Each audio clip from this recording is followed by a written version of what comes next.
जय माँ कालका। आप दर्शन कीजिए नवरात्रों में माँ रानी के भैरव मंदिर के। मैं आपको यहाँ से एक स्टोरी सुना रही हूँ, दुर्गा देवी और महिषासुर की। महिषासुर महाभयंकर और महाबली दानव था। उसने ब्रह्मा को प्रसन्न करने के लिए बहुत तप किया। जब प्रसन्न देख करके ब्रह्मा उसके सामने प्रकट हुए तो उसने अमर होने का वरदान मांगा। ब्रह्मा ने कहा, जो पैदा होता है उसकी मृत्यु जरूर होगी, इसलिए तुमको ये वरदान नहीं मिल सकता। कोई और वस्तु मांगो तो मैं जरूर दूंगा। महिषासुर बहुत चतुर था। उसने कुछ देर सोचा और बोला कि भगवान, यदि मुझे मरना ही है तो किसी स्त्री के द्वारा मारा जाऊं। ब्रह्मा ने तथास्तु कहा और अंतर ध्यान हो गई, यानी गायब हो गए। महिषासुर ने सोचा कि कोई भी स्त्री मुझसे अधिक बलवान कैसे हो सकती है। उसने अपने को अमर समझा। उसने बहुत से राक्षसों की एक सेना तैयार की और देवताओं की राजधानी अमरावती को रवाना हो गया। उसकी सेना ने देवताओं पर आक्रमण कर दिया। इंद्र देवता ने महिषासुर से कहा, तुम अमरावती को नहीं जीत सकते। महिषासुर ने उत्तर दिया, परंतु इस बार मैं नहीं हार सकता। और उसने फिर से देवताओं पर धावा बोल दिया। देवताओं द्वारा दानवों का भयंकर युद्ध हुआ।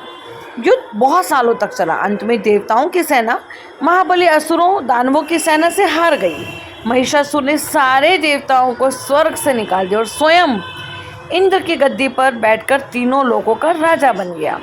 सभी दानव ऋषि मुनियों की तपस्या में विघ्न डालने लगे, उन्हें परेशान करने लगे। सारे लोग दुखी हो गए। पृथ्वी में जो भी देवी देवताओं की पूजा करता उसको भी दैत्य लोग मारने लगते, तरह तरह से परेशान करते। चारों ओर दानवों का ही राज्य था। उनका कहना था कि केवल महिषासुर ही भगवान है। महिषासुर के आतंक से दुखी होकर सब देवता शिव जी के पास कैलाश पर्वत गए। ब्रह्मा और विष्णु भगवान भी वहाँ थे। देवताओं ने प्रार्थना की और कहा, आप ही हमको उस असुर से बचा सकते हो। तीनों भगवानों ने देवताओं की व्यथा सुनी और अचानक तीनों के शरीर से एक तेज रोशनी निकली। तीनों रोशनियों से मिलकर एक नारी का रूप बन गया जिसके हजारों हाथ थे। शिवजी ने कहा, माँ दुर्गा, और विष्णु ने कहा, यही तुम लोगों को दानवों के आतंक से मुक्त कराएगी। देवताओं ने देवी का हाथ जोड़कर स्वागत किया और कहा, आपके आगमन से हमको एक नई आशा मिल गई है। शिवजी ने अपने त्रिशूल में से शूल निकालकर देवी को दिया। इस प्रकार विष्णु भगवान ने अपना चक्र से एक और चक्र प्रकट करके देवी को दिया। देवराज इंद्र ने अपने वज्र से वज्र उत्पन्न कर दिया। ब्रह्मा ने स्फटिक की माला माँ को भेंट की। इस प्रकार अपने नए अस्त्र शस्त्रों से सजकर देवी ने अत्यंत ऊंचे स्वर में कहा, महिषासुर, तुम जहां भी हो मैं तुमको ढूंढ कर मार डालूंगी। अपने शेर की सवारी में बैठकर माँ दुर्गा महिषासुर के महल की ओर गई। उनके चलने से पर्वत और समुद्र हिलने लगे, पेड़ उखड़कर गिरने लगे। महिषासुर ने अचानक वातावरण में बदलाव देखा और वो चौंक गया।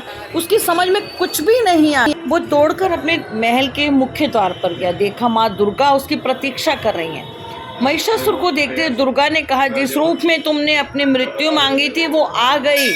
महिषासुर ने कहा, तुम केवल एक नारी हो। माँ दुर्गा ने कहा, गलती मत कर, मैं वो वरदान हूँ जो तुमने ब्रह्मा से मांगा था, तो युद्ध के लिए तैयार हो जाओ। महिषासुर माँ दुर्गा का भयंकर युद्ध हुआ। रणभूमि में दैत्यों के साथ युद्ध करते हुए देवी जितनी भी सांसें छोड़ती उनमें से सैकड़ों हजारों उनके गण प्रकट हो जाते।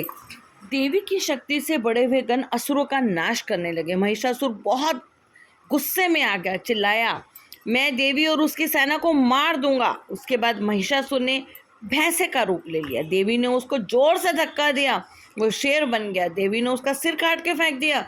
महिषासुर कुछ समय के लिए अपने असली रूप में आया, तुरंत ही फिर हाथी बन गया। माँ दुर्गा ने बहुत फुर्ती से उसका गला काट दिया। अब महिषासुर फिर से भैंसा बन गया, परंतु इस बार देवी उछली, भैंसे के ऊपर चढ़ गई, अपने पैर से दबाकर अपने शूल से उसके गले में प्रहार किया। पैर से दबा होने पर भी महिषासुर आधे शरीर से बाहर आने की कोशिश करने लगा। तभी देवी ने अपनी तलवार से उसका गला काट दिया और इस प्रकार अंत में महिषासुर मर गया। सारे देवी देवता और महर्षि लोग भी माँ दुर्गा की स्तुति करने लगे। माँ, आप पापियों का नाश करने वाली और देवों की रक्षा करने वाली हैं। आप संपूर्ण जगत की रक्षा करती हैं। हमको हमेशा अपना आशीर्वाद देते रहिएगा। जय माता दी। आप सभी को नवरात्रों की बहुत बहुत शुभकामनाएं। माँ पापियों का नाश करें और अच्छे लोगों की मदद करें। अखियां उड़ीक दियां दिल वाजा मारदा, अखियां उड़ीक दियां दिल वाजा मारदा, आजा शेरा वालिए तेनू बच्चेआं दा वास्ता, आजा मां आजा मां आजा आजा आजा। जयकारा शेरा वाली दा बोल सांचे दरबार। जय जय माता दी।